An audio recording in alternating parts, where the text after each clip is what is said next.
Hello, and we're looking today at Tchaikovsky's Lullaby, Opus 16, number 1. I'm delighted to present this short masterclass for the International Piano magazine. My name is Yulia Chaplina, and we are in the gorgeous salon of Coach House Pianos. So, the lullaby is of course a very popular genre and composed for children. Now let's look how Tchaikovsky is demonstrating rocking in his piano writing. So we have here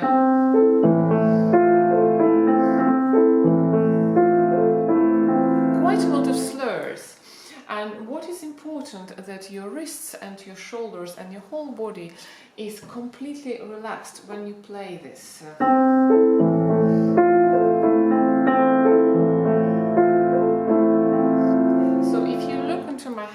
And if you look at the way I approach the sound, it's very free. I almost think I'm a swan, which I'm of course not, but this might help you if you would like a visionary sort of image. What else is important? We have here crotchets and quavers, and the crotchets is, so to say, a little melody in this beautiful introduction. So we have C, F,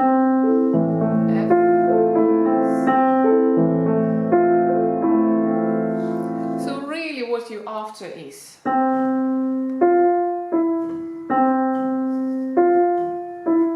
it continues into the next two bars, and the melody then goes to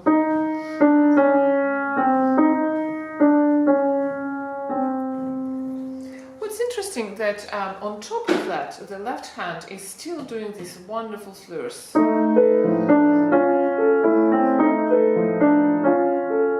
Now you can play it in two different ways. You can either prioritize the melody of the right hand,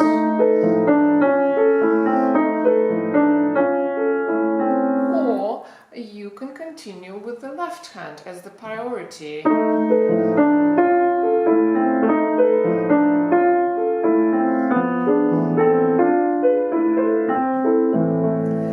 To you, and I think both are very, very beautiful. With regards to the pedaling, and not that easy, I think. So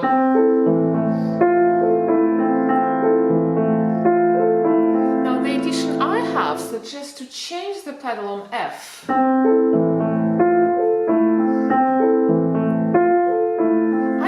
Slightly bare, and I think this little dirt adds some kind of like a charm, really.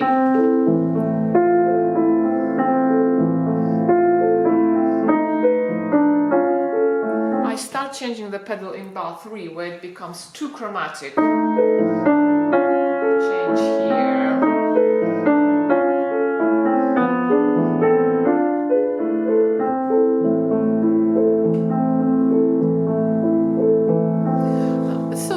Introduction for about sort of 8 bars, and in bar number 8, 7 bars to be precise, and in bar number 8 you start the real melody. The singer comes in, because let's not forget, originally it is an arrangement of a vocal score, and I write a lot about it, and also about the original, and quite a lot of historical background in the International Piano magazine, which you're very hopefully would be interested to read about it, so I won't go into much historical details here. So let's have a look at the bar number 8 when the right hand comes in. So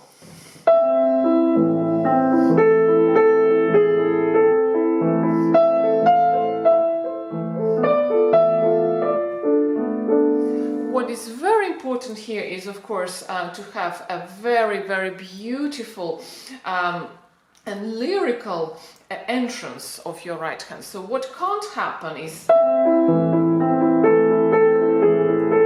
yeah, and maybe if you can see, I try to produce a nice sound, but having a really free shoulder and the free wrist, and everything is just free, just trusting that note E to sing.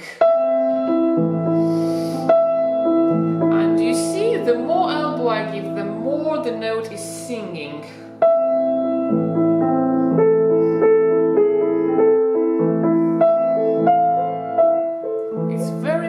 To remember that also it's astonishingly easy to sort of forget about the left hand and just play where left hand is slurred, and this is creating the rocking effect of rocking a baby.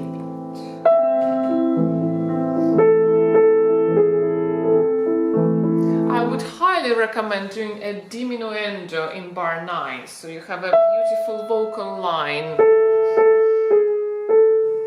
Now, kind of a coma and a new beginning.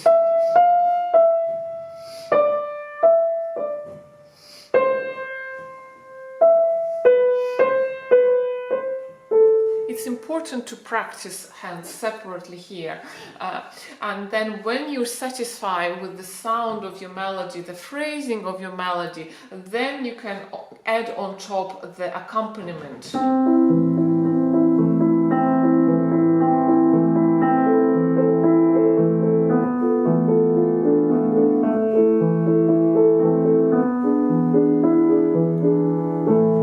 I also would highly recommend try and practice it with the singer. And what I mean, literally, find a YouTube video, and in the magazine I tell about my favorite videos and the singers. Switch it on, and if you are very disturbed by your own sound, shut the lid and just play on the top of the lid, which seems like a very controversial advice, but believe me, it's very, very helpful. And when I was a child in Russia, this was one of the prime methods of learning things, where you put Richter or Gillis in front of you, the recording of course, and then you try to mimic it on the lid of the piano. It gives surprising results. So not something I'm sure you've heard before, but it's worth the trying. So the next phrase is very similar to the first phrase of the melody, and we have it starts basically in bar 16, yeah.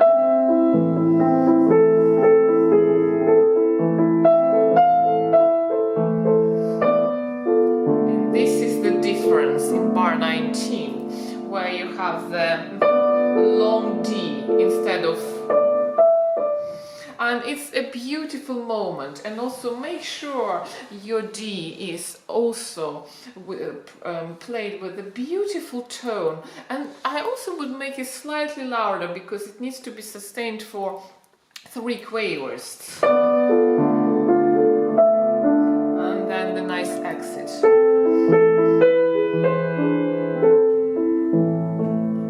And very, very sad. Well, Tchaikovsky was famous for writing very sad music, and this is a very, very sad lullaby indeed. Now, we are moving back to the sort of introduction, so to say, in the next couple of bars.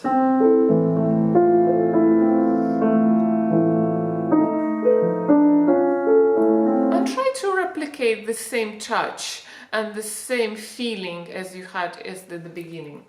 It's literally what what you hear the accompanist plays, yeah, when the singer has some rest. So not too dramatic, not too important, making sure that we sort of say this.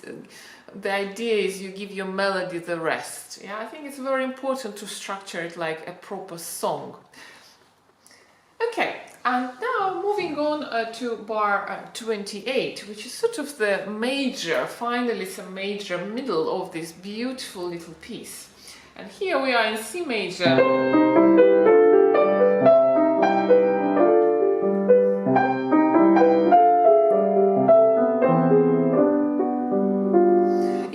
this major, enjoy the light of it, enjoy the sort of interesting chromatic sort of elements to this, yeah.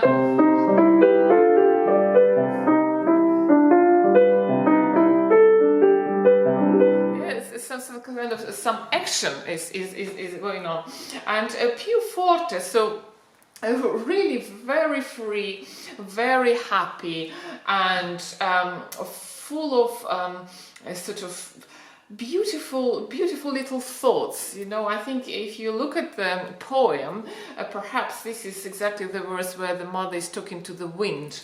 I also in my masterclass, in the written masterclass, you can see the full poem there, but it's basically the mother is talking to the wind. Where have you been? And he said, I'm rocking the baby. I'm rocking the baby.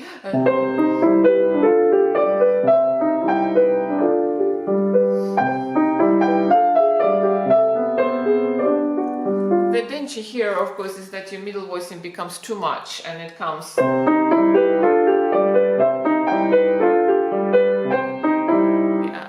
Be very careful that your singer is still here, yeah, the top voice.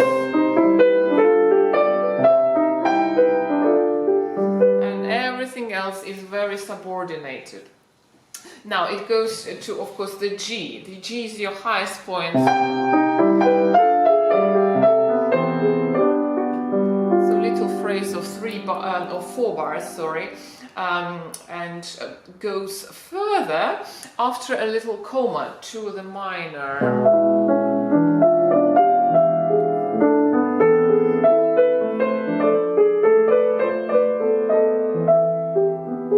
And becomes very chromatic. Now, I think, of course, what's nice here is that the inner sort of the middle voicing is becoming more prominent, and I think it's very much worth showing that.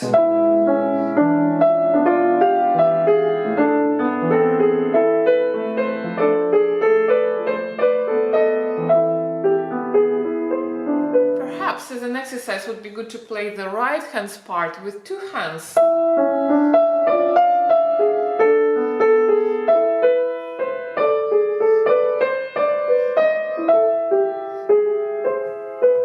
And slowly, because it will be a little bit tricky. And then it might be of interest to play just the voices the sort of that are not the melody, so it sounds like this.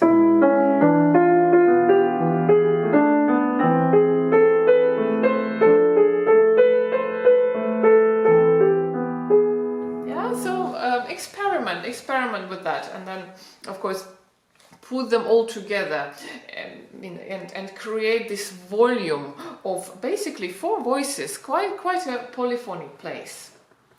We are disappearing and we are coming back to the melody that we had. However, what's nice here, and I'm talking about bar 37, that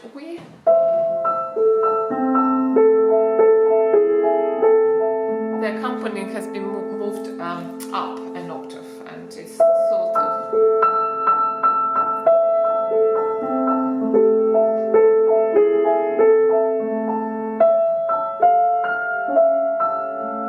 make sure it sings all the time, all of that top voice.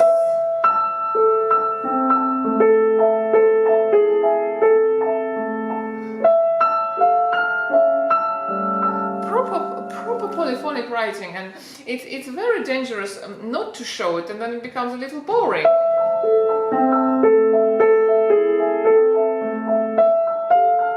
If I play like there is no difference with the beginning. So enjoy that. Make sure you have the una corda, the soft pedal.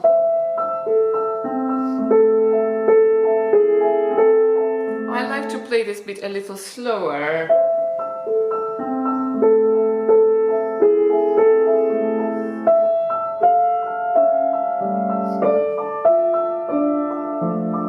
What would be wonderful if your left hand can also make sure that the crotchets are a little bit emphasized.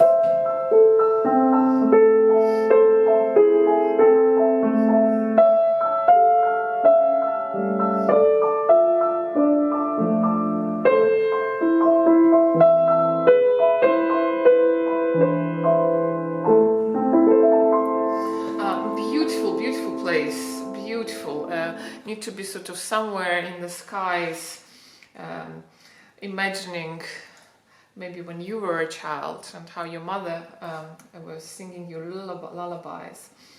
Just magic, pure magic. And then we move on, and it gets more dramatic, and of course development is happening in bar 45, even before we can say.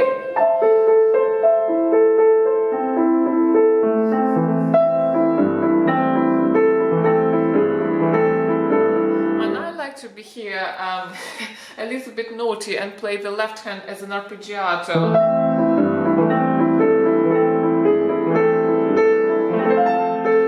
Hear it, but it gives you this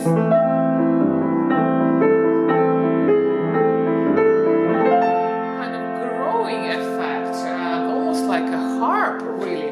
And I find this very beautiful, and I hope that Tchaikovsky forgives me for such liberty. Now, also very important that it's sort of the E, the constant E.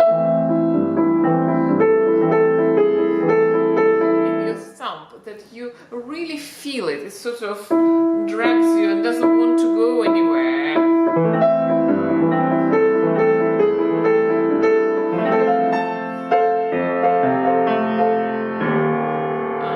And you erupt in F major, and then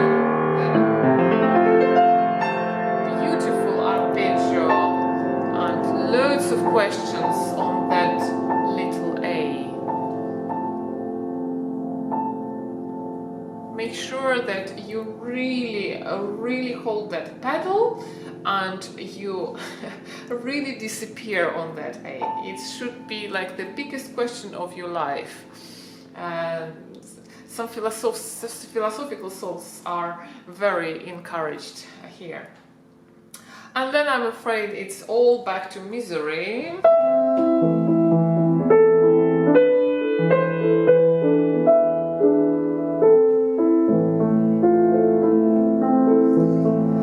Sure, when I read the poem, it somehow, from reading just the verses, it suggests to me that Tchaikovsky has chosen a very sort of vulnerable mother and the child, and it's really very painful, and I'm hoping that it's always good. This lullaby was dedicated to Rimsky-Korsakov's wife, who was expecting her first child, and it's really uneasy, I think, for Tchaikovsky.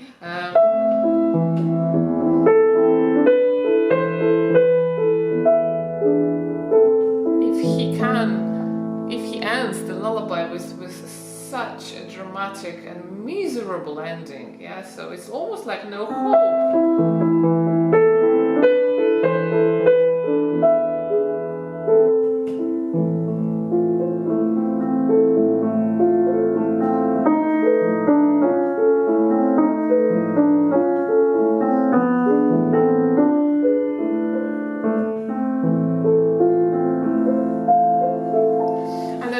Then you're back to the beginning, so almost like the introduction, almost as if nothing has happened.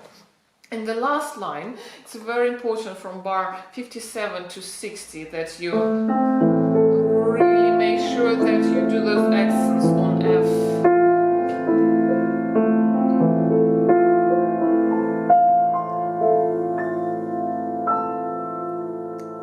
And do not change the pedal. Change it at the right very end. It would be beautiful sonority that you can achieve here. Well, I hope you enjoyed this little masterclass.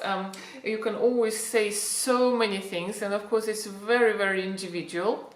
But overall, this is how I see this lullaby, and as I said, if you feel like you would like to wish more, there is a written masterclass in the magazine. But thank you very much for listening to my masterclass.